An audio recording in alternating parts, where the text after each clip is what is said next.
noches con todos. Gracias por su asistencia al webinar de hoy, titulado Industria 4.0, Casos de Uso Big Data, a cargo del expositor, el ingeniero Rolando Fernández, quien es ingeniero de sistemas, con 13 años de experiencia en los sectores de consultoría, manufactura y banca.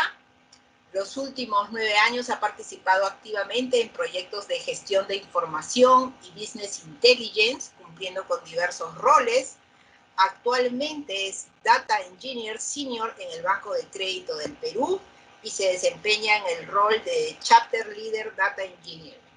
Tiene estudios especializados en Business Intelligence, Big Data y Análisis, además de otros cursos de especialización en innovación y emprendimiento organizacional, gestión de proyectos, y tiene un MBA desarrollado en el PA. Rolando, bienvenido. Te dejamos. Gracias, Waldi. Gracias. Buenas noches, colegas, estudiantes. ¿Cómo están? Espero que todos se encuentren bien. Bueno, procederé a compartir mi pantalla. Por favor, me confirman cuando la puedan ver. Ok, me confirman, por favor. Sí, todavía. Ahora sí, ya estamos. Listo, chicos. A ver, bueno, vamos a empezar. Como ya Waldi ya me presentó un poco. Justamente soy ingeniero de sistemas. A ver, vamos a ver. ¿Me avisan? Sí se mueve. Listo, ya. Bueno, como ya comentó, bueno, soy ingeniero de sistemas, he trabajado en diversos bancos, en 2 bancos para ser exactos, he trabajado en Everis, he trabajado en Innovación de Soluciones, que era otra consultora. Nada, y ahí tienen algunos de mis datos, por si quedan dudas, quieren conversar un poco conmigo para resolver también algunas incógnitas que tengan, ¿ok? Ahí les dejo mis datos. Nada, chicos, a ver, empecemos. En primer lugar, vamos a tener una pequeña, bueno, esta es la agenda. La agenda vamos a tocar un poco una introducción pequeña de los temas que vamos a conversar y luego ya vamos a profundizar con el siguiente ítem, que en realidad es el core de esta conversación, referente a lo que es el Big Data, ¿no? Y posterior a ello, bueno, vamos a tratar algunos casos de uso y con un par de ejemplos, uno en los que yo he participado directamente y en otro, bueno, un caso más que todo de la industria, por decirlo, ¿no? De alguna forma, ¿no? Un caso conocido, que inclusive hay una película de ello y ya lo vamos a ver más adelante. Ok, entonces, como una breve introducción, bueno, vamos a conversar sobre lo que es la revolución industrial. Como sabemos, la humanidad ha pasado por una serie de revoluciones industriales. Hasta el momento son 4, ¿no? Empezó con la primera revolución industrial, donde el principal avance fue la inclusión del motor a vapor, que justamente ayudó a suplantar, digámoslo de una manera, el esfuerzo o el recurso humano y los animales, y ya se comenzó a hablar de producción en fábrica, ¿no? Luego ya con la segunda revolución industrial ya tenemos la introducción del acero, la introducción de la electricidad, y se comenzó a generar un poco más de automatizaciones. Ya en la década de los 50 se empezó la tercera revolución, que ahí ya estamos hablando de la introducción o la inclusión de la electrónica y las computadoras, ¿no? Entonces ya se comenzó a hablar de una automatización un poco más fuerte, digitalización de procesos. Y bueno, hoy en día estamos en la cuarta revolución industrial, ¿no? Que ya estamos hablando de tecnologías digitales, la interconectividad del IoT, y que es simplemente el IoT es los componentes que tenemos hoy en día como celulares, televisores, refrigeradoras, y si estamos hablando de industria, estamos hablando ya de los equipos, se pueden interconectar a través del Internet, ¿no? Y otro tema súper fundamental es el acceso a datos en tiempo real. Que estamos hablando de esto, estamos hablando que hoy en día, por ejemplo, ya podemos acceder a información o en análisis de información que se está generando en la punta de la lanza, ¿no? En donde se genera en realidad el negocio. Y hacemos una comparación con esto. Hoy en día, por ejemplo, le quiero mandar un mensaje a mi esposa, le escribo un WhatsApp y le llegó. Anteriormente alguien quería escribirle un mensaje a su esposa, bueno, si trabajaba en otra ciudad, tenía que mandar cartas y tenía que esperar a que la carta llegue, luego recibir la carta de retorno, ¿no? Estamos hablando que ya la interconexión está haciendo que justamente los datos, la información viaje, ¿no? Viaje al instante. Ahora, la pregunta es, ¿por qué se llamaban revoluciones industriales, ¿no? ¿Por qué se llama una revolución industrial? Bueno, la revolución es porque justamente la innovación que hizo no solamente mejoró los procesos productivos, sino cambió radicalmente el cómo se hacían las cosas, ¿no? Entonces, hoy en día justamente existe ese cambio. Por eso estamos hoy en día en la cuarta revolución industrial. Entonces, entrando un poco ya al detalle de la cuarta revolución industrial, lo que se conoce hoy en día como la industria 4.0, trabaja bajo dos frentes, ¿no? Tenemos el frente del enfoque, a dónde apunta, qué es lo que quiere. Ahora, para lograr ello, justamente tiene que apalancarse o tiene que soportarse bajo ciertos pilares tecnológicos. ¿No es así? Entonces, justamente los enfoques es la interconectividad, todo tiene que estar conectado, tanto a nivel horizontal, vertical y global. Estamos hablando ya de aprendizaje automatizado, los equipos, las máquinas, con sus procesos, con su interconexión, comienzan a aprender por sí solas a hacer cosas. Y también hablamos de temas, obviamente, todo esto en busca de la automatización, ¿no? Y como ya les comenté, los datos en real time, ¿no? Todo se tiene que procesar en el instante y tiene que dar resultados en el instante y ya vamos a conversar para qué. El para qué es bien sencillo, para generar valor a la organización. ¿Ok? Y bueno, posteriormente, obviamente, a la sociedad, ¿no? Ahora, todos estos enfoques se basan en ciertos pilares, ¿no? Y entre los pilares, justamente uno de los pilares que vamos a tocar hoy en día es el Big Data. Ya, bueno, ya vamos a conversar y vamos a hablar a profundidad sobre lo que es el Big Data, pero en otras, digamos, en un concepto sencillo justamente es la recopilación de grandes volúmenes de datos de diversas fuentes, ¿no? Y también estamos hablando de lo que les comenté, ¿no? Un tema de integración horizontal y vertical. Si hablamos de integración horizontal y vertical, no es nada más que la integración horizontal se refiere a que, por ejemplo, en una fábrica todos los equipos estén interconectados, ¿no? Y puedan trabajar al unísono. Y la vertical significa que ahora la planta está interconectada verticalmente, porque se llama verticalmente, con sus unidades o sus oficinas. Y de esa forma, digamos, las gerencias administrativas pueden tomar decisiones en base a lo que va sucediendo en la planta, como por ejemplo aprobar un mantenimiento de último momento, por ejemplo, ¿no? Entonces, sin necesidad de pasar por toda una evaluación, porque ya todo está conectado. Bueno, cloud computing, hablamos, es la base de toda la industria 4.0 porque justamente todo está sucediendo en la nube. ¿Y qué es la computación en la nube? Es tener todos tus procesos, tu infraestructura, tu software, justamente en la nube, como dice, y que todo se procese y sea escalable en base a tu necesidad, ¿no? Antiguamente, o bueno, ni tan antigua, seguimos en eso todavía algunas empresas, toda su infraestructura tecnológica la tienen todavía on-premise, ¿no? Y todo el procesamiento se realiza en tus sistemas o en tu infraestructura on-premise. Tú quieres crecer, estás limitado justamente a algo físico, ¿no? Al edificio, a la cantidad de procesadores que tienes, a la cantidad de memoria que tienes. Teniendo todo en la nube, el crecimiento es en base a lo que vas usando, ¿no? Y se te permite esa flexibilidad de ir creciendo. Bueno, el tema de realidad aumentada no es más que nada, lo voy a tratar con ejemplo más que todo, ¿no? Por ejemplo, usar dispositivos inteligentes, lentes inteligentes, como para poder ver de repente algún prototipo o alguna imagen, algún sistema de montaje y ver de repente cómo lo puedes ir reparando. Hace unos días justamente vi un video de cómo entrenaban a médicos a través de realidad aumentada simulando operaciones, ¿no? Simulando cirugías. Eso es justamente la realidad aumentada, ¿no? El IoT, lo que ya les expliqué, y acá hay dos conceptos, el IoT y el IIoT, ¿no? Estamos hablando del Internet de las cosas y el Internet de las cosas industriales.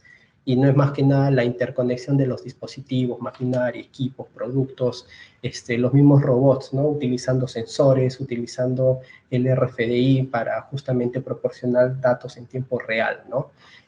Sobre, por ejemplo, su estado, su rendimiento, la ubicación, ¿no? Bueno, el otro pilar que estamos hablando justamente es la impresión 3D. Esa es una herramienta que se está utilizando o se utilizó inicialmente como para crear prototipos de manera rápida, ¿no? Hoy en día se le están dando ya otras aplicaciones como para personalizar cierta producción, ¿no? Bueno, los robots autónomos, los robots autónomos son más que todo equipos programados para realizar tareas mínimas, perdón, para realizar tareas con la intervención humana mínima, ¿no? Entonces, los robots autónomos sabemos que existen de diversos tamaños, ¿no? Pequeños robots que para fabricar pequeños componentes, celulares, televisores, y tenemos robots gigantes que sirven justamente para producir de repente autos, ¿no? Tenemos los drones, por ejemplo, también, que son ciertos robots autónomos, como por ejemplo que pueden realizar un escaneo de inventarios en un almacén, ¿no? Y comenzar a revisar, ¿no? Entonces ya tienen programado una tarea, aprenden de esa tarea y comienzan a hacer sus actividades. El gemelo digital, bueno, el gemelo digital es lo que se conoce como una simulación virtual de una máquina, ¿no? Puedes crear, puedes escanear un equipo, una turbina, digamos, y puedes comenzar a practicar en esa turbina o de repente comenzar a mejorarla, sacar piezas, colocar piezas, ¿no? Entonces, ¿para qué justamente sirve ese gemelo digital? Permite comprender, analizar y mejorar de repente el rendimiento que tú tengas de un producto, o mejor dicho, de un equipo industrial, por ejemplo. Bueno, y por último, el último pilar que estamos hablando es de la ciberseguridad. Ya con todo este aumento, si estamos hablando, si se han dado cuenta, perdón, todo estamos hablando de interconectividad, ¿no? Todo está conectado. Entonces, al aumentar esta interconectividad, obviamente la ciberseguridad se vuelve algo primordial, ¿no? Justamente para implementar algoritmos, implementar tecnología que permita evitar fraudes, por ejemplo, ¿no? Evitar fraudes, evitar invasiones, prevenir amenazas, ¿no? Entonces, esto ya es, esto es algo necesario que es hoy en día, es otro de los pilares. Y bueno, ahora sí vamos a entrar al core de nuestra conversación, que es el Big Data. Ok, más bien yo hasta acá, yo les voy a pedir por favor que si creen que estoy hablando muy rápido, me lo comenten. Y nada, y le bajo un poquito el acelerador a la voz, ¿ok? A la conversación. Bueno, entonces, ¿qué es el Big Data? Bueno, como les había comentado, son datos que se van a obtener con mayor velocidad, variedad y en mayores volúmenes, ¿no? Esto es lo que se le conoce hoy en día como las 3Ds, que en realidad estas 3Ds ahora han crecido y se han convertido en 7, ¿no? Si lo decimos de otra manera, no es más que un conjunto de datos de mayor tamaño, mayor complejidad, y especialmente procesados de diversas fuentes, ¿no? Y estos datos son tan voluminosos y tan variados que no son posibles procesarlos con los software de gestión de datos convencionales, ¿no? Que hoy en día existen y que por muchos años se han manejado, ¿no? Entonces, justo acá tengo un gráfico donde trato de mostrarles lo que les acabo de comentar. Normalmente o tradicionalmente nosotros tenemos un warehouse tradicional, que esto es lo que, y hoy en día se sigue usando, y este warehouse se alimenta de nuestros sistemas o de nuestros aplicativos de la organización. Puedes tener un ERP, un CRM, un supply chain, puedes tener tu sistema de ventas, tu sistema de tesorería, ¿no? Aparte, de repente, no necesariamente incluido en todo tu ERP. Entonces, todos esos sistemas generan sus propios datos. Estos datos, a través de procesos de transformación y carga, viajan a tu warehouse, ¿no?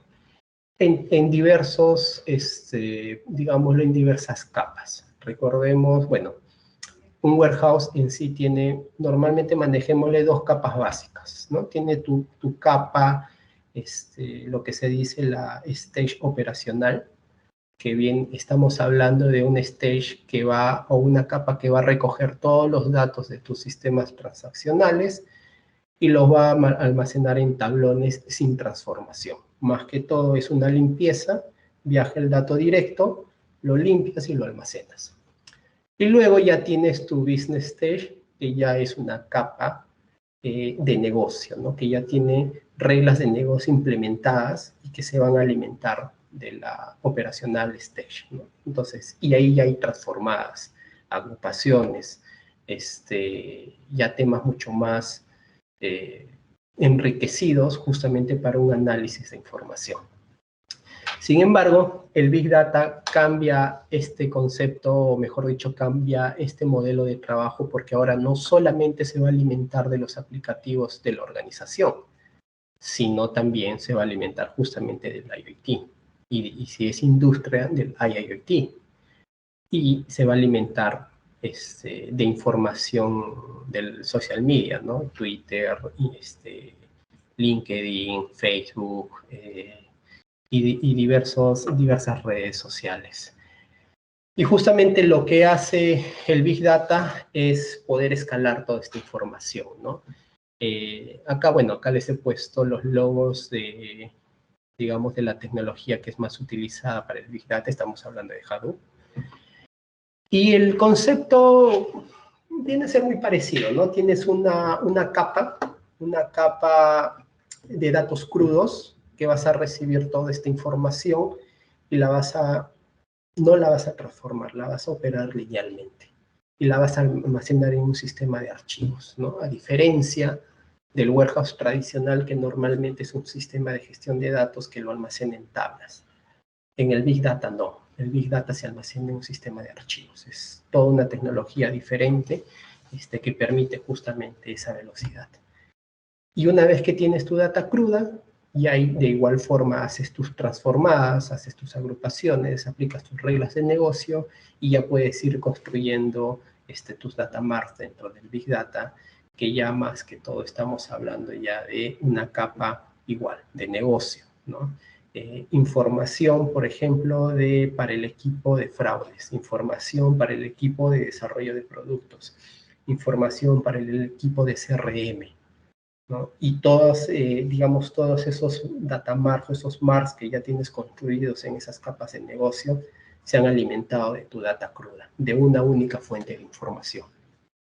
Uno de los dolores que normalmente se puede ver en el warehouse tradicional es que una vez que tú creas digamos, todo tu repositorio de información, existen unidades que en forma aislada comienzan a crear pequeños ecosistemas de datos, ¿no? Tu propio datamar aislado.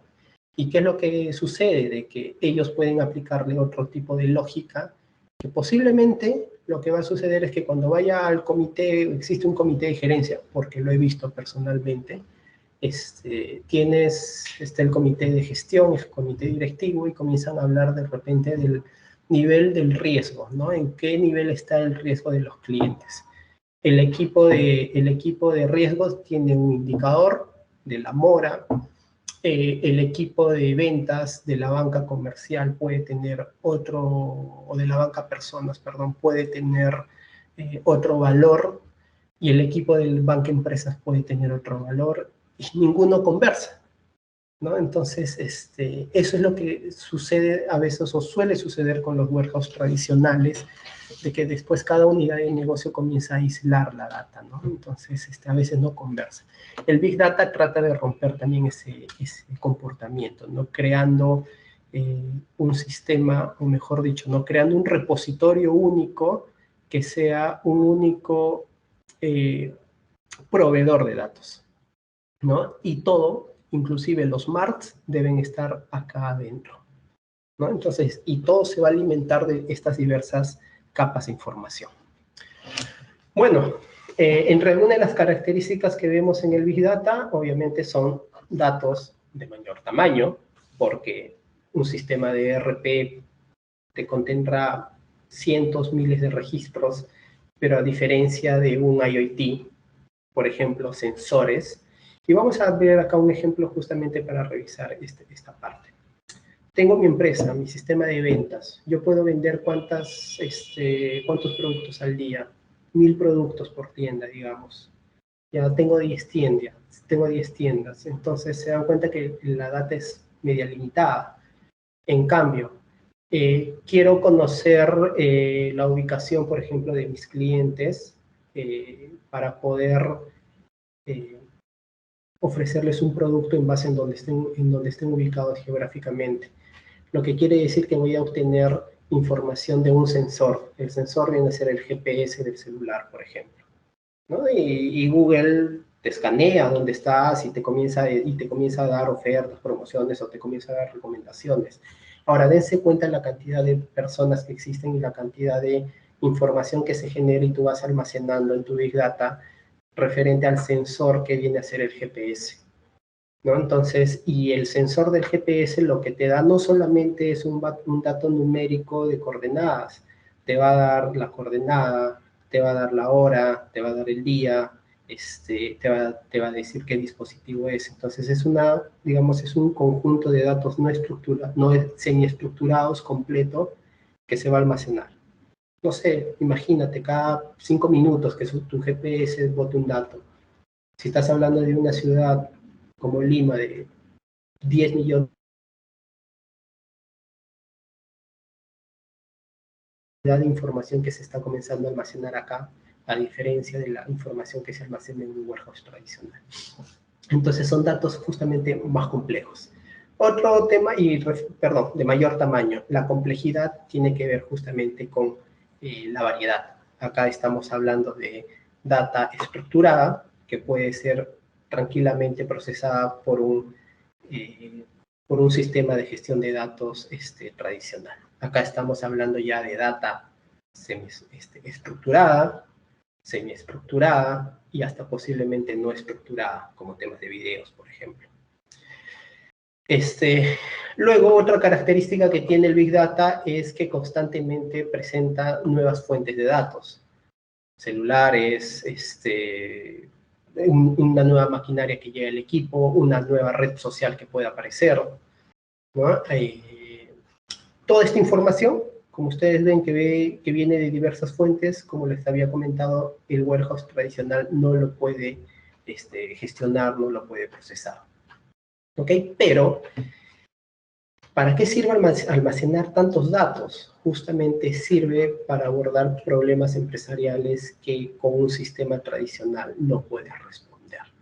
Y esos problemas empresariales es lo que vamos a tratar en los casos de uso que vamos justamente a conversarlos un par de láminas después. ¿Ok? Entonces, esto es lo que es el Big Data en realidad. Y luego de ello, como les había comentado, existen las 7 Bs del Big Data, ¿no? Empezamos con las 3 primeras, que fue con lo que se inició volumen. Y bueno, es cantidad, ¿no? Se procesa grandes volúmenes de datos estructurados, no estructurados, semiestructurados, y que van a venir de diversas fuentes. Transacciones comerciales de tus sistemas de la empresa, el IoT, los equipos industriales que tienes en tu fábrica, medios sociales, etcétera, ¿no? Velocidad, acá hay un tema. Velocidad acá se refiere al ritmo en la que tú recibes los datos de las diversas fuentes.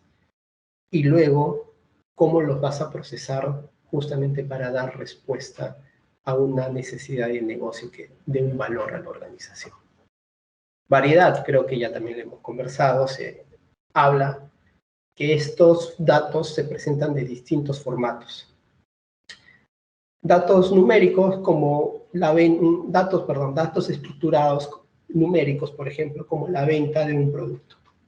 Tienes datos semiestructurados como un sensor, o datos no estructurados como completamente un video, ¿no? Un video, un audio. Entonces existen diversos tipos de datos. Ahora, luego aparecieron dos Bs adicionales, lo que se refiere a la veracidad y al valor. ¿Y qué es la veracidad? Justamente es la calidad de los datos. Como habíamos conversado en la lámina anterior, las fuentes de estos datos provienen de todo lado, sistemas transaccionales, social media, IoT. Ahora, toda esta data la recibes y la vas a procesar. Y de alguna forma tienes que encontrar justamente esa relación que existe entre los datos, como para dar una respuesta real y veraz y fidelínea a lo que quieres tú resolver. Les voy a dar un ejemplo. Eres una tienda por departamentos, un retail. Este retail tiene un edificio de 5 pisos. En cada piso tiene 3 cajas para que la gente pague.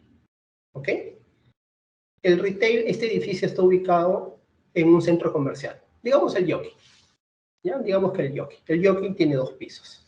El comportamiento normal de los clientes es, si van a hacer compras variadas, suben al 5.º piso, comienzan a comprar y bajan. Y cuando lleguen a las cajas del primero o segundo piso, recién pagan todo lo que han comprado en los 3 pisos superiores. Recién lo van a pagar, porque tienen la facilidad de ahí mismo salir al mall, ¿no? Porque justamente el mall solamente tiene 2 pisos y el edificio es mismo. ¿Ok? Ahora, ¿qué sucede? Tú, como gerente, dices, ok, tengo mis 3 cajas, veo que las cajas de arriba casi no las utilizan, las cierro y no hacen nada con las cajas de abajo, sigues manteniendo. Pero ahora vamos a ponerle justamente el Big Data acá. Vamos a decir, coloquemos sensores de calor, de ubicación de las personas. ¿Dónde están ubicadas las personas? Y eso lo sumas con la facturación de las cajas, vas a poder sacar justamente, o este gerente va a poder darse cuenta que por un mapa de calor de ubicación de las personas, en realidad todo el edificio está lleno. No es que en los pisos superiores no tengas gente o no tengas clientes, es que el comportamiento es que los clientes compran de arriba y pagan abajo. Tienes cajas casi sin usar en el tercer, cuarto y quinto piso. La decisión, y una vez que toda esta data tú la relaciones de manera correcta, le podría dar la visión al gerente para decir, oye, en el piso 3, 4 y 5, mantengamos solamente una caja o 2 cajas por piso, y las otras 2 o 3 cajas, bajémoslas al primer piso. Pero acá da una segunda derivada al problema. Si tú haces eso, estás quitando metros cuadrados al primer y segundo piso para poner más productos. Porque obviamente colocar una nueva caja no simplemente es colocar una ventanilla y una persona. Sabes de que esa caja va a generarte una cola. Tienes que darle espacio a las personas que van a hacer esa cola. Entonces, con el mapa de calor y con la facturación, con lo que se paga, con lo que los clientes compran, puedes comenzar a darte cuenta qué productos de repente son los menos comprados en el primer y segundo piso para que el espacio que ocupe esos productos, no solamente como compra, sino como mapa de calor, los clientes cómo se ubican, cómo pasan por digamos, por esas góndolas o por la ubicación de donde están esos productos, puedes decir, ok, estos productos no me generan valor en estas posiciones, los voy a mover a los pisos superiores donde estoy quitando las personas. Perdón, donde estoy quitando las cajas. Entonces, se dan cuenta que los datos en sí, por sí solos, no me van a decir nada. Cuando los interrelaciones recién me van a comenzar a decir cosas. ¿Ok? Y si yo no sé relacionarlos de la manera correcta, la veracidad que me pueda decir el dato no va a servir. Entonces, a eso se refiere con veracidad. Valor, justamente lo que habíamos hablado hace un rato, o sea, o mejor dicho, está relacionado con lo que hemos hablado aquí en veracidad. El dato por sí solo no tiene valor, no me va a decir nada, me va a decir un número. El mape calor me va a decir 200, ya, pero ¿qué significa ese 200, no?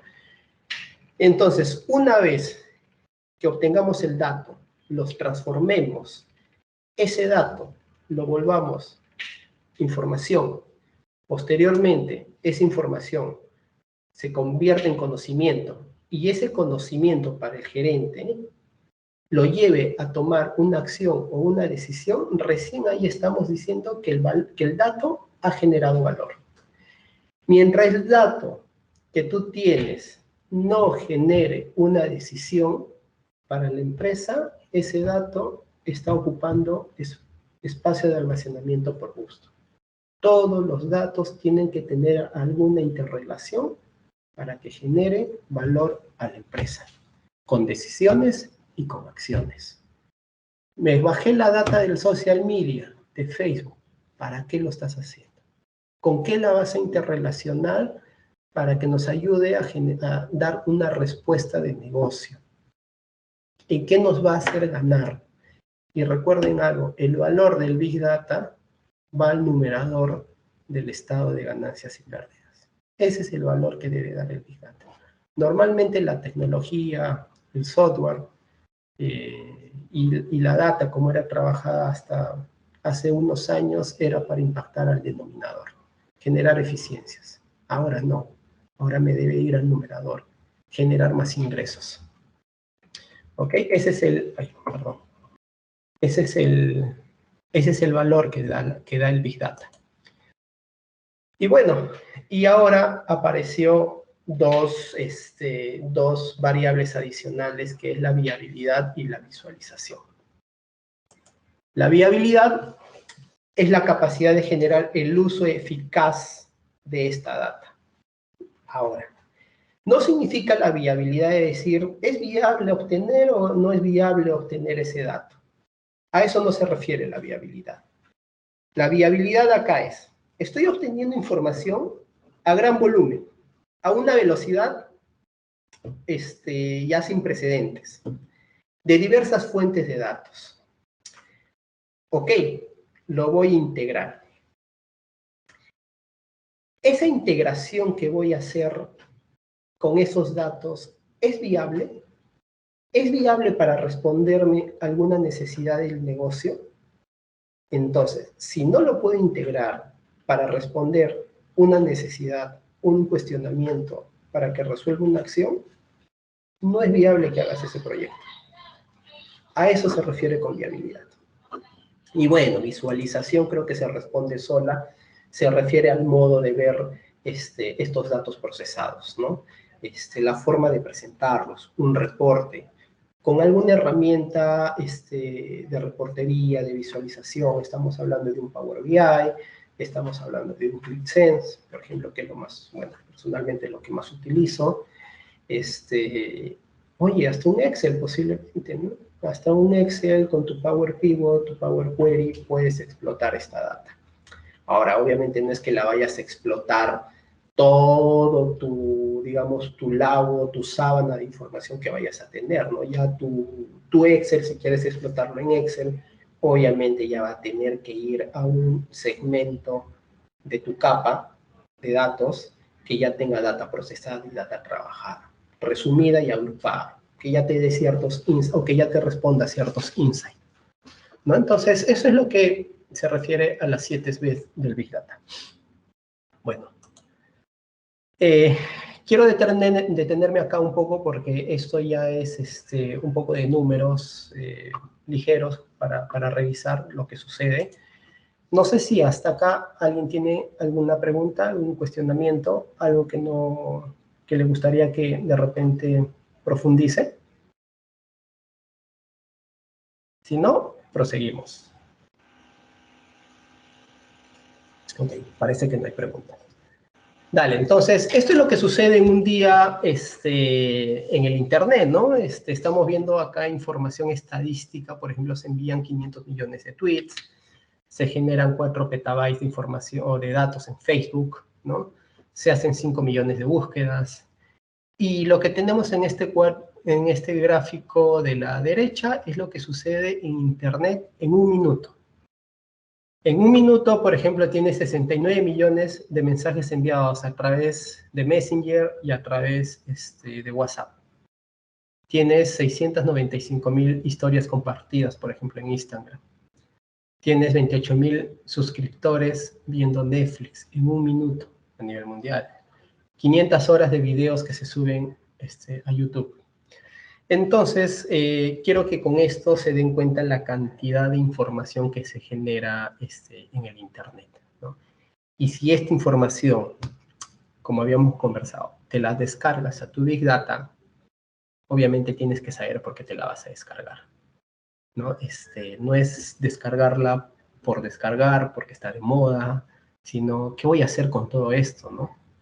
Lo puedo interrelacionar, puedo relacionar toda esta información con los datos que yo ya tengo de mis sistemas empresariales y qué voy a responder con todo eso, ¿no? Entonces, a veces la cantidad de datos que tenemos abruma tanto que ya tú dices, oye, ¿qué voy a hacer, no? Te pierdes, ¿no? Entonces, a veces más es menos, ¿no? Entonces, oye, no nos llenemos con tanta data, sino vamos poco a poco y vamos procesando, vamos trayendo información de las redes sociales, vamos trayendo información de nuestros equipos industriales y vamos creciendo poco a poco, ¿no? Vamos respondiendo respuestas o vamos respondiendo preguntas que el negocio, que la fábrica, que la industria necesita hoy en día, ¿no? Y que va a generar justamente el valor.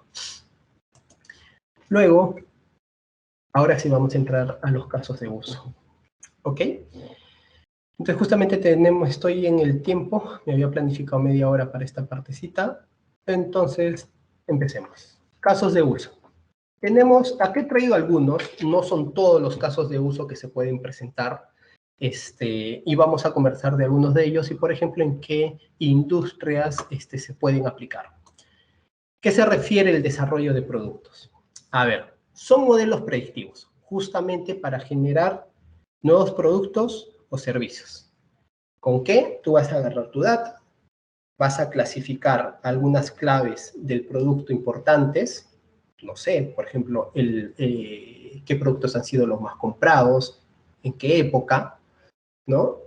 Y luego vas a modelar una relación entre todos los atributos que tú tengas. ¿Para qué? Para que posiblemente salga un nuevo producto al mercado. Para eso sirve justamente el desarrollo de productos en el Big Data. Tenemos un ejemplo que es Netflix. Netflix, ustedes saben, comienza a botar películas o las comienza a cambiar constantemente. Ahora, ¿por qué decide cambiar algunas y colocar nuevas películas? Porque justamente lo que comienza a verificar son las visualizaciones de sus clientes, ¿no?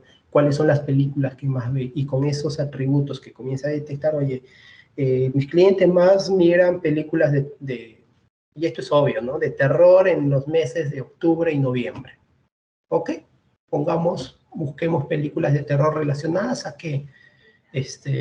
Relacionadas, por ejemplo, no sé, a tema de vampiros, comienzan a ver, oye, relacionada a tema de zombies, que está de moda con todas las series, ¿ok? Y comienzan a colocar ese tipo de películas en esos meses.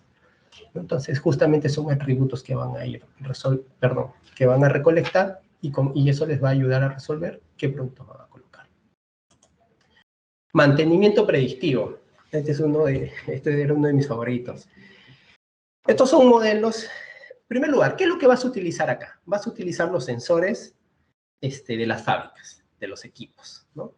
Estos sensores viajan, en primer lugar, que tengan en consideración que los sensores son datos no estructurados, ¿ok? Entonces, va a viajar estos sensores, va a viajar la información de tus sistemas de ventas, de logística. Tu sistema de ventas dice, oye, tengo que entregar cierta producción de acá a 3 meses, no sé, 4 millones de lapiceros, ¿ok? Y justamente los sensores de mi equipo que produce el plástico para los lapiceros me comienza a identificar que ya está por fallar el equipo, ya cumplió la compra ya se realizó del equipo hace 2 años, no se le ha dado un mantenimiento todavía. Por tal motivo, con esa data del sensor más la data de lo que yo sé que me viene como un sistema de compras, yo digo, oye, prefiero parar hoy a este equipo y darle su mantenimiento que le toca 2 días, que me falle cuando esté por fabricar ese lote de 3 millones, 4 millones de productos que me están pidiendo. Entonces, para eso te va a ayudar el mantenimiento predictivo. ¿Y todo eso con qué lo vas a procesar? Justamente con la información de tu sensor y la información de tus sistemas transaccionales. Experiencia del cliente. Bueno, acá utilizas información de redes sociales, visitas de páginas web, los registros de llamadas que hacen a la tienda, diversas fuentes de información, justamente para generar indicadores de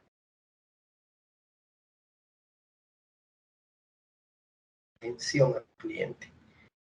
¿Con qué objetivo? Por ejemplo, reducir que un cliente se vaya. Ahora, mantener un cliente es 7 veces, de 5 a 7 veces más económico que captar un cliente.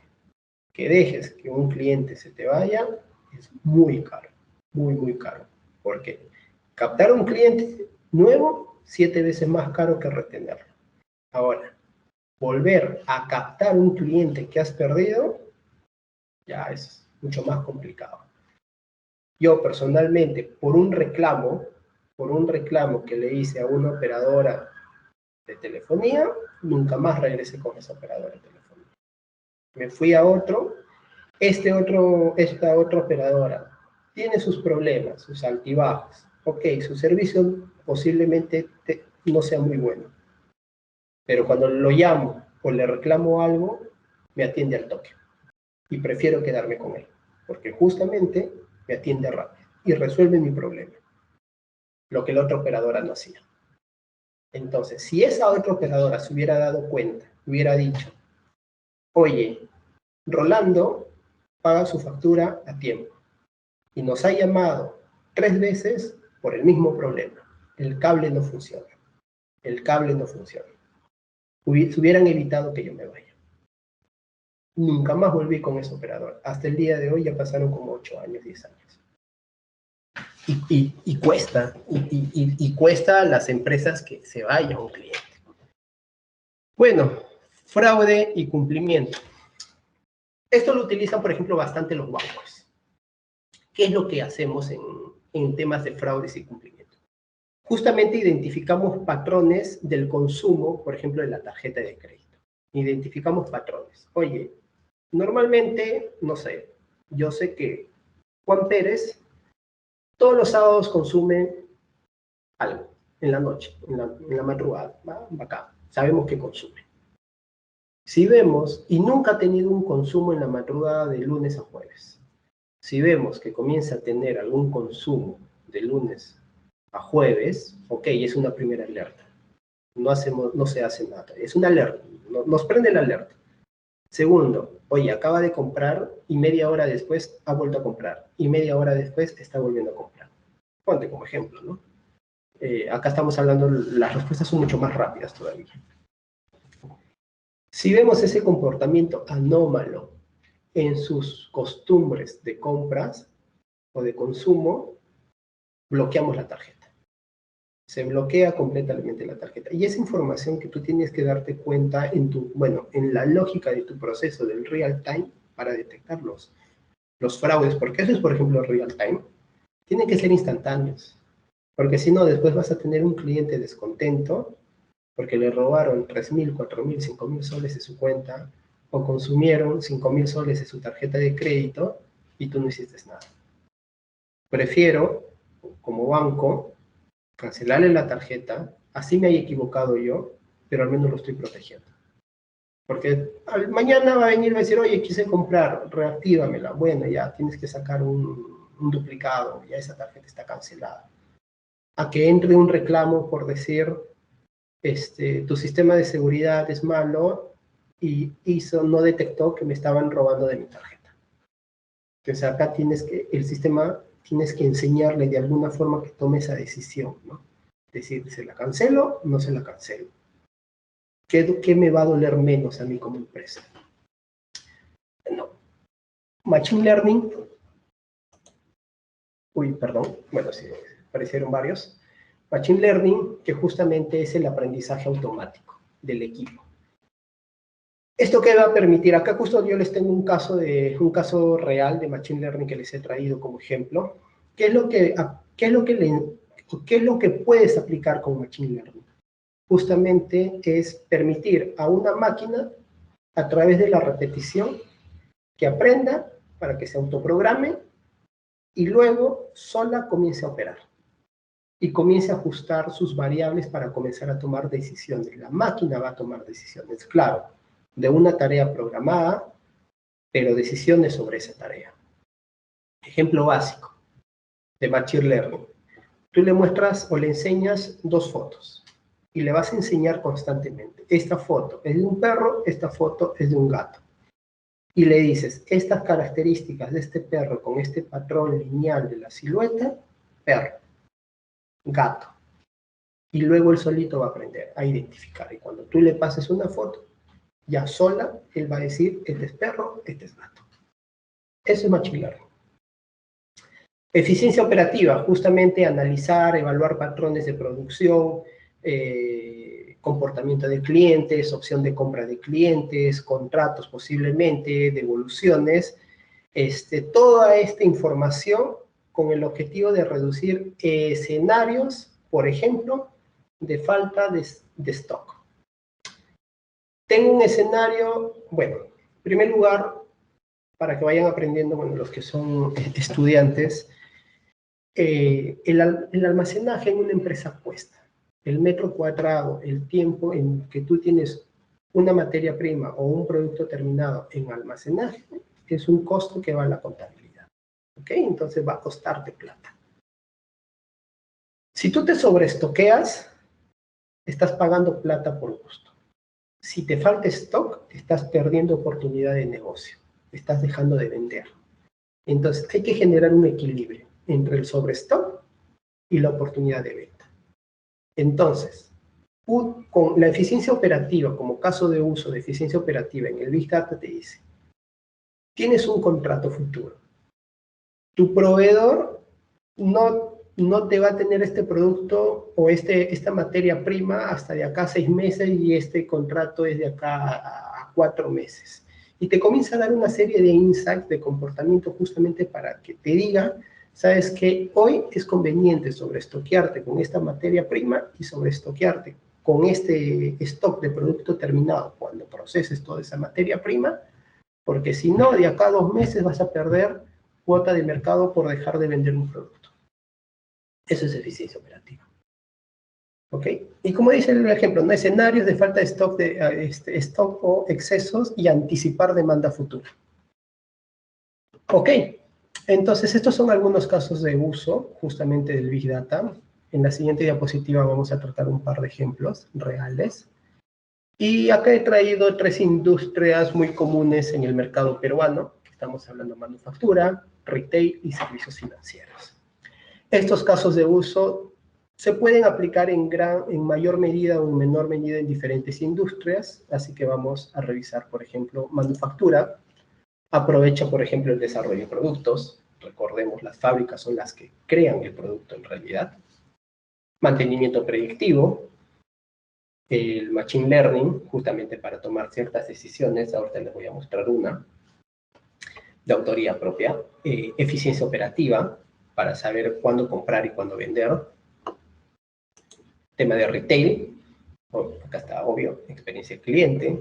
Machine Learning también para ciertos aprendizajes. Y eficiencia operativa también. Y servicios financieros, estamos hablando de desarrollo de productos, los bancos crean productos que son productos financieros.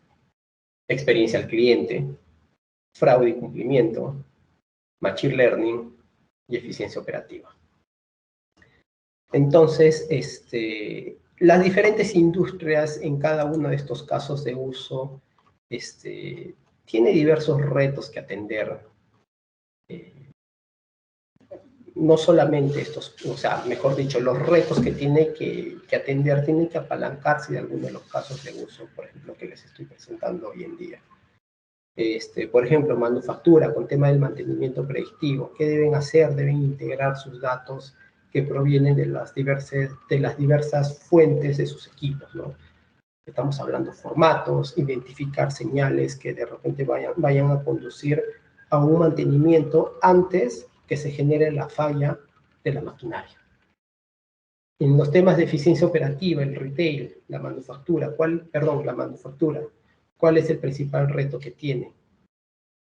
Por ejemplo, equilibrar, ¿no? Equilibrar entre el volumen, hablando de datos, equilibrar entre el volumen de datos de una diversa serie de fuentes, ¿no? De número de fuentes, usuarios, aplicaciones, y para qué lo voy a hacer, ¿no? ¿Para qué voy a mantener todos estos datos? ¿Para que me dé respuesta a qué?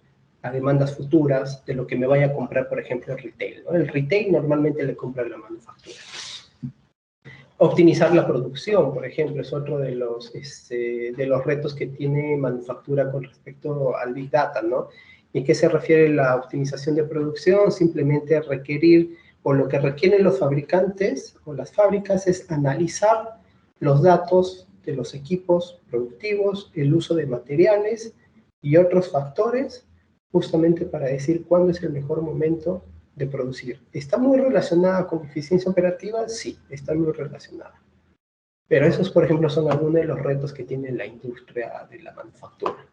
Y así podemos encontrar una serie de retos en cada uno de sus mercados, de sus segmentos de mercado. Bueno, el siguiente tema justamente es un caso de uso en el que participé. Es un tema de manufactura y producción, es Machine Learning. Y el caso era de beneficio de animales. Bueno, es un caso un poco fuerte, por decirlo así, pero es muy interesante justamente entender este mercado. ¿Qué es el beneficio de animales? El beneficio de animales no es más que los animales se benefician para el consumo humano, ¿no? O sea, en otras palabras, se procesan para el consumo humano. Es lo que nosotros normalmente conocemos como camales, ¿no? Entonces, hace 10 años atrás aproximadamente es este caso. Trabajaba en una consultora, le estábamos dando servicios a una red de camales que tenía su proceso industrializado, era muy moderna la fábrica, bueno, tenía varias fábricas a nivel nacional. Justamente de beneficio de animales. Su proceso productivo era, reciben los animales, los encierran, o sea, los almacenan vivos para hacerles alguna evaluación veterinaria básica, pasa al proceso de beneficio, luego pasa al proceso de decomiso, es subrayado en rojo porque justamente acaba la solución, luego pasa al pesaje, ya de la materia prima que se ha obtenido del animal, ¿no? Las carnes, las vísceras, pasa a un almacenaje de esta materia prima, por temas regulatorios tiene que pasar cierta cantidad de días, 2 días, si mal no recuerdo, tiene que estar en almacenaje, el post-mortem, luego ya ingresa a sala de cortes y se comienza a empaquetar, o sea, la carcasa gigante del animal se troza y se comienza a empaquetar. ¿Quién no ha comprado una chuleta en Walmart, ¿no? en Metro, ¿no? Ese es el empaquetado. Y el almacenamiento está la cantidad de días que se recomienda productivamente y luego ya sale a la venta y distribución, ¿no? Y ya se va a sus puntos de venta, ¿no? Que viene a ser Walmart, Metro, Plaza Vea, ¿no? Y ahí se coloca. ¿Qué es el decomiso? Que sobre este proceso es el que habíamos hecho el caso de uso. El decomiso se refiere justamente al procedimiento de control de calidad. ¿Qué es lo que sucede? Ya el animal beneficiado, hay un procedimiento dentro del decomiso que se llama el eviscerado. Sacan las partes internas del animal, corazón, hígado y todo el sistema digestivo, ¿no? Y todo lo que normalmente consume el humano lo reserva. Y luego viene un equipo de veterinarios o ingenieros alimentarios, si mal no me equivoco, cualquiera de los dos casos era, y trabajaban día 5 y comenzaban a evaluar estas vísceras de consumo humano para encontrar a través de un análisis organoléptico si eran aptas o no eran aptas para el consumo de las personas. Lo que no era apto se empaquetaba, se sellaba y se mandaba a cenaza, porque contenía algún tipo de enfermedad, bacteria o bicho que podía hacer que si un humano lo consumía podía producir su muerte. Y ese es el control de calidad, es un control de calidad bastante organoléctrico, o sea, es un control de calidad meramente organoléctrico. ¿Y qué significa organoléctrico? Que se hace a través de los sentidos, de 3 sentidos: olfato, tacto y vista. La primera pregunta es, oye, ¿por qué no hacen una evaluación de control de calidad a través del laboratorio para saber si tiene o no tiene está infectado o no está infectado? Porque si hacemos eso, o si la empresa, este camal, o esta productora, esta manufactura, hacía eso, el producto iba a cuadruplicar, quintuplicar su precio, lo cual ya no lo hacía viable, ya la población no lo iba a comprar. Por ejemplo, donde hicimos el piloto era con el hígado de la res. Un hígado de res pesa 5 kilos, recién eviscerado. Con merma, con todo, al mercado llega menos, 4,5 kilos, 4 kilos. Pero pesa 5 kilos. En el mercado, el kilo de hígado está aproximadamente 10, 15 soles. Hacerle un estudio clínico en planta a un hígado para saber si es apto o no es apto, en esa época, aprox, costaba 50 soles, 60 soles.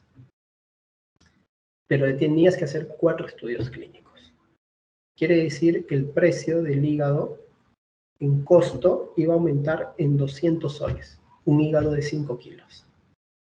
Eso obviamente se lo tienes que transferir al cliente. Quiere decir que tu kilo de hígado iba a pasar en mercado de costar 10 soles, posiblemente a costar 60, 70 soles. Ya no era viable su venta. Ya no te lo compran. Entonces, justamente el caso viene por ese lado y decir, oye, ¿qué podemos hacer para que este proceso sea mucho más eficiente? ¿Y por qué digo eficiente? Tienes 5 veterinarios haciendo el estudio organoléptico.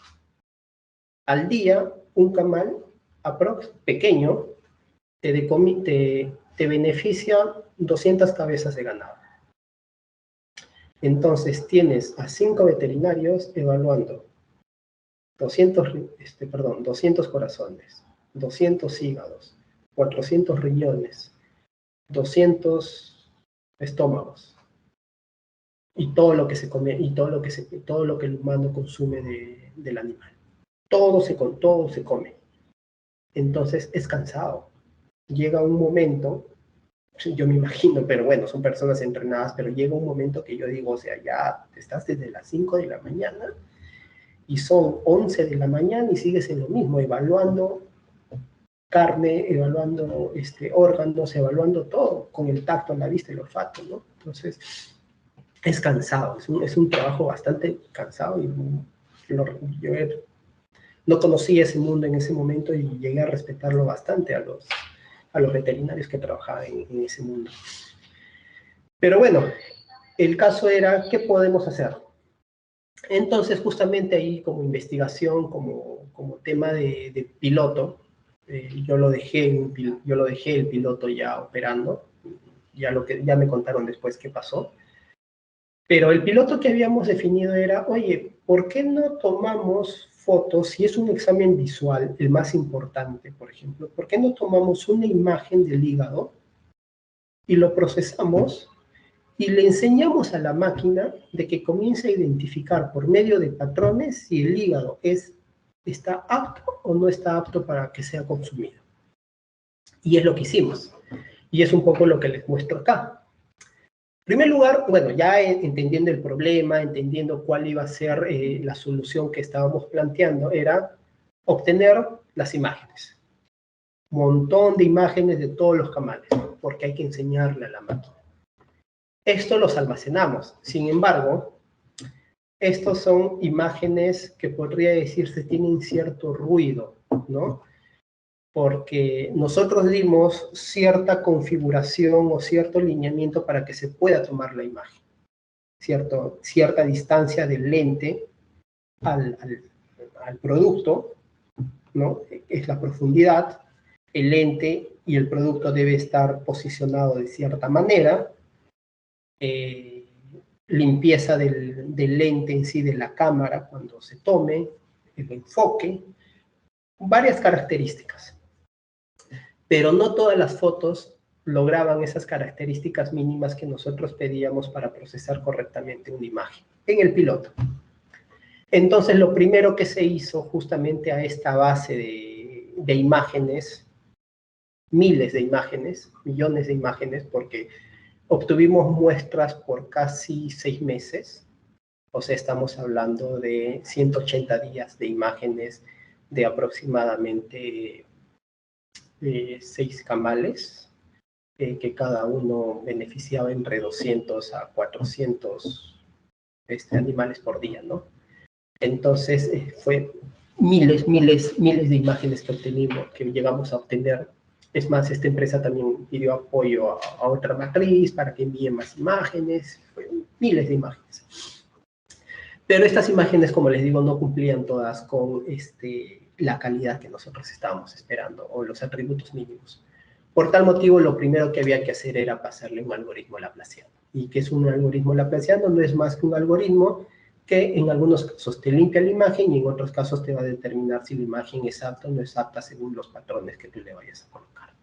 Y luego ya conseguimos nuestra base de imágenes que son aptas para pasar el conocimiento, ¿no? Entonces, para enseñarle al equipo a que tiene que procesar esa imagen. Y esa imagen le pasamos A y le decimos, esa es una letra A. Y de esa manera va a aprender a identificar la letra A, por ejemplo, ¿no? Entonces, esta imagen nosotros la dividimos en diversos nodos.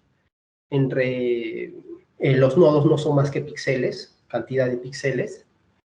Y, por ejemplo, una de las imágenes que siempre, uno de los exámenes que siempre se hace, por ejemplo, al hígado, que con el piloto, era el conducto biliar, ¿no? El conducto biliar tiene que tener cierta tonalidad, cierto matiz, cierto color, la forma, la línea del conducto tiene que ser fina, no tiene por qué tener abultamientos, la línea del conducto biliar.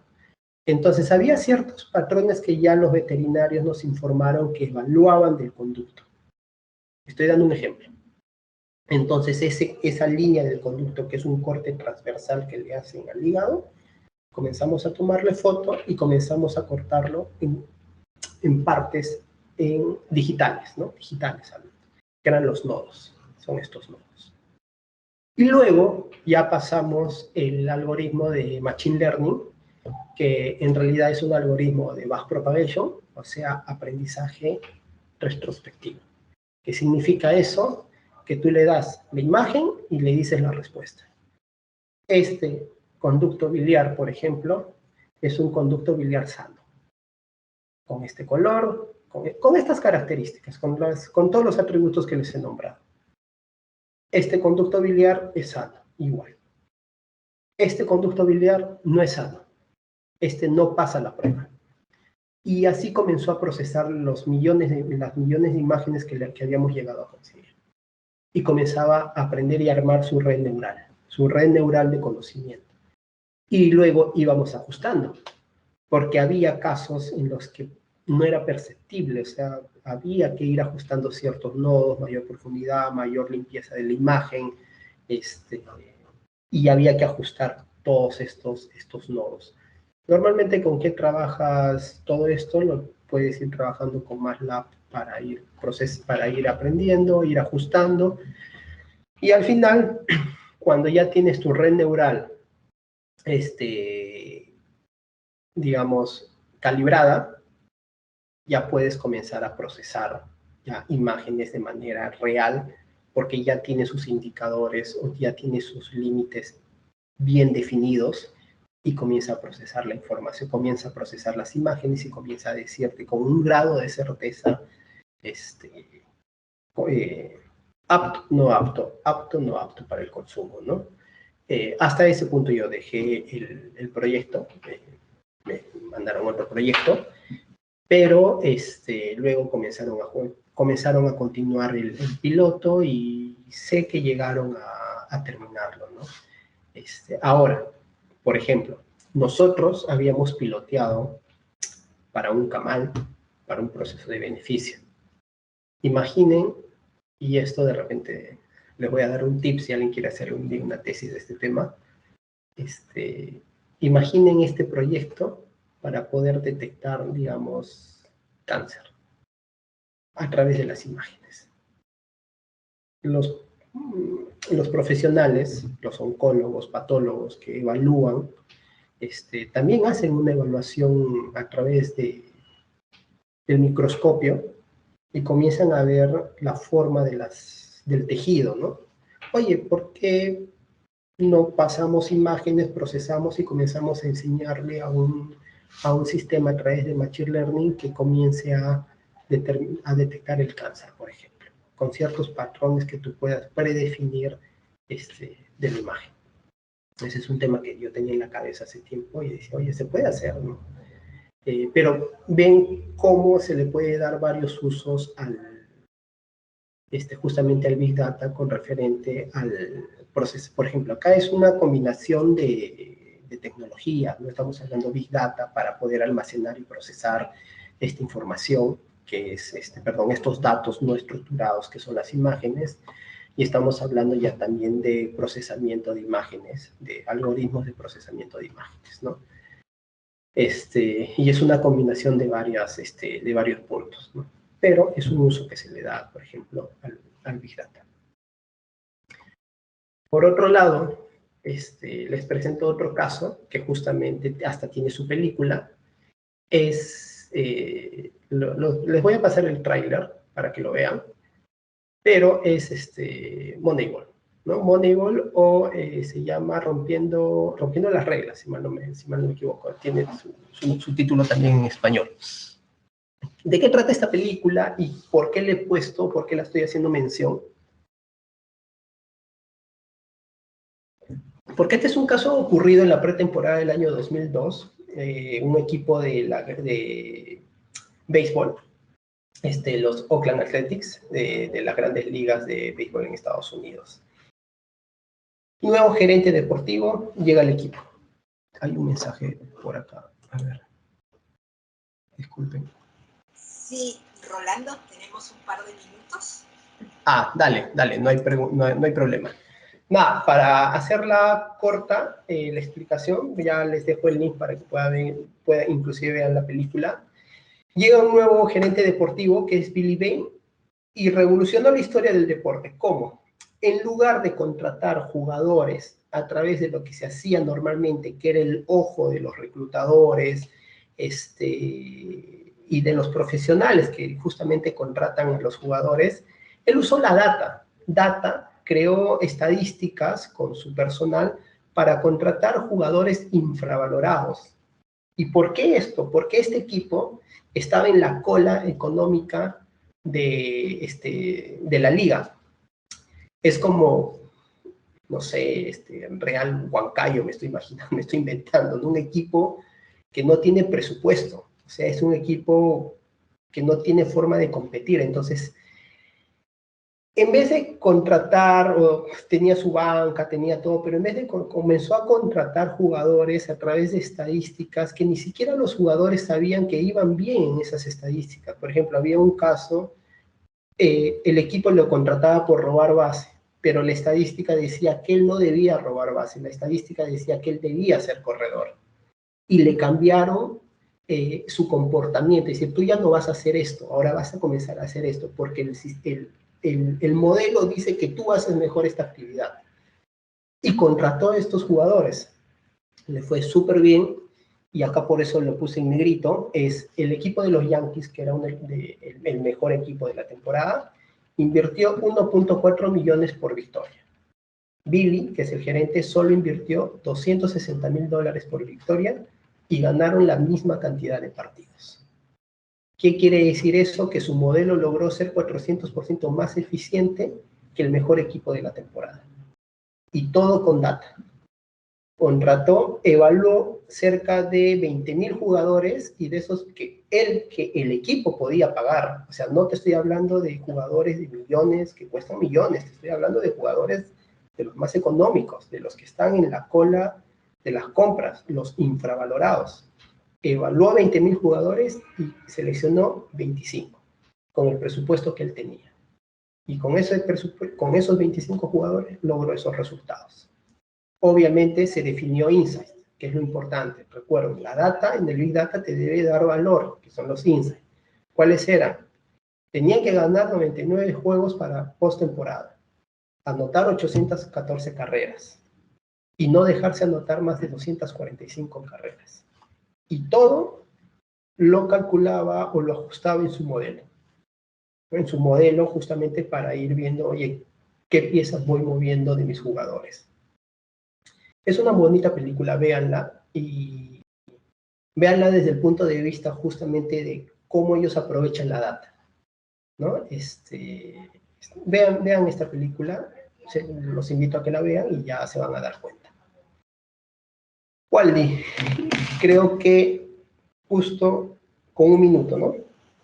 Sí, muchísimas gracias, Rolando. Estaba muy interesante el tema de hoy. La verdad que nos hemos quedado ahí con las ganas de continuar. De repente comprometemos para una próxima sesión más adelante. Dale, cuando quieras, Sí. no hay problema. ¿Alguien de nuestros participantes que quiera hacer una pregunta puede levantar la mano o puede dejarlo por el chat? También se les ha compartido por el chat el link de la encuesta del día de hoy. Sí, a ver, ¿se anima? Bueno, mientras se animan, Rolando, ya que tenemos a estudiantes en nuestra sala, quería aprovechar y preguntarte, ¿no? En caso de los interesados en seguir o en especializarse en esta línea, ¿cuál sería la ruta formativa o los conocimientos y habilidades que deberían de revisar? A ver, en el Big Data existen diversos roles y mucho depende del rol que quieras, por el que quieras ir, ¿no? Imaginémonos, acá me voy a detener un poco. Mayormente se habla del data science, del data analysis, del data science, ¿no? Es lo que mayormente habla y lo que mayormente hay bastante capacitación, bastantes cursos sobre este punto. Pero no es el único rol que existe. También existen otros roles como el data engineer, existe el rol del arquitecto, existe el rol del asesor, ¿no? Entonces, si hacemos una comparación, yo siempre uso a veces este ejemplo, quieres construir es una ciudad que tiene la necesidad de construir una represa de agua. Entonces, primero va a contratar una serie de consultores para decir la viabilidad del proyecto. Esos son los consultores en data. Luego va a traer un arquitecto, el arquitecto de datos, que va a hacer el diseño, lo modela. Va a ser todo el arquitecto y el modelador, ¿no? Va a hacer todo el diseño de la represa. Listo.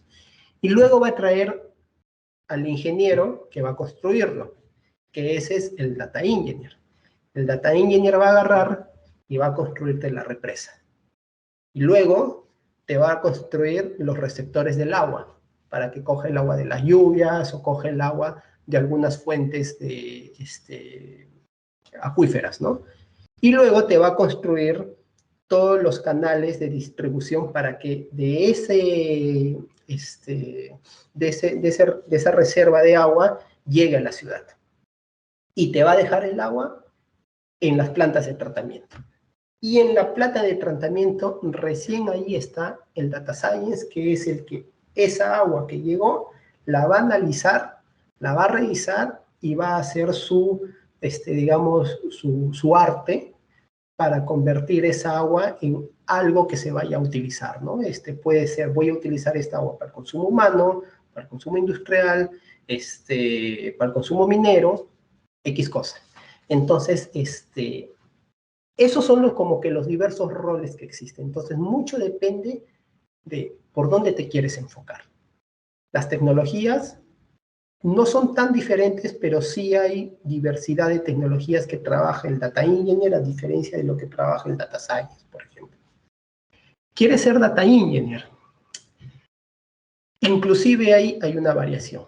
Tienes los Data Engineers que trabajan en un mundo tradicional, que es el warehouse. Tienes los Data Engineers que trabajan en un mundo con Hadoop, con Spark, ¿no? Y tienes los Data Engineers que trabajan en el mundo de la nube. Entonces, vamos a hablar de los tres mundos. ¿Quieres ser un Data Engineer tradicional? Estudia todo lo que tenga que ver con Oracle, con SQL Server, con sistemas de transformación de datos, ETLs, on-premise, como es el caso de DataStage, como es el caso de Integration Services de la misma suite de Microsoft. ¿Quieres ser de Data Lake? Estudia temas de Hadoop, en Cloudera, estudia temas de Spark, de Python. ¿Qué más podemos tener? Entiende ese mundo, entiende esas tecnologías. Por el otro lado, tienes el Data Engineer que trabaja en un mundo cloud. Estudia temas de Azure, bastante Azure, o estudia temas de Google Cloud o de AWS, ¿no? Entonces, mucho depende de dónde quiere estar ubicado el Data Engineer. En este caso, si estamos hablando de un Data Engineer. Si estamos hablando de un Data Science, no conozco mucho los Data Science, no soy uno, pero sé que ellos estudian bastante en temas de estadística, estudian bastante temas de Python también, de R, de SAS. Entonces, si se han dado cuenta, el Data Science y el Data Engineer tienen diferente tecnología. ¿Dónde quieres ir? ¿Qué quieres especializarte? La recomendación, al fin y al cabo, el Data Engineer con lo que va a trabajar es bastante con la extracción, la transformación y la carga del dato. Tiene que tener bastante manejo de herramientas tecnológicas. Ya les mencioné cuáles. Y por ahí pueden ir empezando. Empiecen con manejar bastante el Transact. El Transact es una base súper importante. El Transact SQL o el PL/SQL se les va a hacer después mucho más fácil migrar de un Transact a un HQL, que es lo que maneja, por ejemplo, el Data Lake, ¿no? El Big Data con el Data Lake en un Hadoop, por ejemplo, ¿no? Las transformaciones las puedes hacer con HQL, las puedes hacer con un PySpark. En Cloud, como les digo, trabajas con Azure. Yo personalmente, yo tengo mi corazón Microsoft. Yo soy sincero, yo amo Microsoft, la verdad. Yo conozco Azure, ¿no? Entonces, trabajas con Azure, temas de Databricks para las transformaciones, Scala, Cosmos DB, Azure SQL, ¿no? Entonces, es con lo que ustedes pueden ir estudiando y preparándose. Bien, excelente. Muchas gracias, Rolando. Gracias por tu tiempo, por compartirnos tus conocimientos y tu experiencia. Agradecemos en nombre de nuestro director de escuela, el ingeniero Rubén García, agradecerte en nombre de la Oficina de Extensión y Proyección Universitaria, el ingeniero doctor Carlos Bernal Ortiz, que hacemos entrega virtual, certificado por tu participación. Ya te lo haremos llegar por mail, y agradecer a todos los asistentes por participar en el webinar del día de hoy. Muchas gracias, Rolando. Dale, Walter. Gracias a ustedes también por la invitación, y cuando quieran estoy presto para venir, y si los estudiantes quieren conversar en algún tema puntual, lo conversamos. Sea técnico, ahora hemos hablado un poco más estratégico, pero si desean algo técnico, también presto para poder venir y mostrarles algo mucho más técnico, ¿no? algo más de código, más de codear. Es bien bonita esta parte también. Muy bien, te tomamos la palabra. Muchas gracias. Asimismo, Dale. invitamos a los asistentes para el webinar de la próxima semana, Fundamentos de la Calidad de Software, a cargo de Maricelo Durán, Data Consultancy Services. Gracias a todos. Muy buen fin de semana.